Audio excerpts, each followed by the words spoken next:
বাড়িতে যখন মিস্ত্রি কাজ করে তখন পুরো বাড়িটা এলোমেলো আর ধুলাবালি দিয়ে ভরা থাকে। গতকাল রাতে আমি আর আমার শাশুড়ি অনেক পরিষ্কার করেছি, তারপরেও পরিষ্কার হচ্ছে না।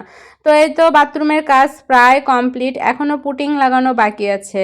2-1 দিন পরে এসে পুটিং লাগাবে। আর এদিকে আমার শাশুড়ি আমার শ্বশুর সকালবেলায় বাথরুমের ভিতরে কাদা দিয়ে একটা ফুটো আছে, সেই ফুটো দিয়ে পানি যায়, ওটা বন্ধ করে দিছে, তারপরে পানি দিছে। এদিকে আপনাদের ভাইয়া বকাবকি করছিল যে এখনও পুটিং লাগানো হয়নি, তার আগেই কেন বাথরুমে কাদা দিল।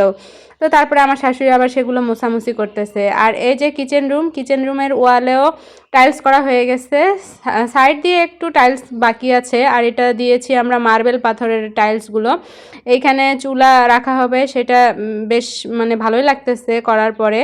তো বাথরুমের এবং কিচেন রুমের টাইলস করা কেমন হয়েছে অবশ্যই জানাবেন। আর আমাদের বাড়িঘর একদম এলোমেলো, কোনোভাবেই গোছানো থাকতেছে না, বাচ্চারাও অগোছালো করে, এদিকে মিস্ত্রি আসলেও আমাদের কাজকাম করতে করতে সব কিছু অগোছালো হয়ে যায়। পুরো বাড়িতে যখন টাইলস করা হবে তখন দেখতে অনেক সুন্দর লাগবে। আজকের ভিডিও এ পর্যন্তই, ভালো থাকবেন, আল্লাহ।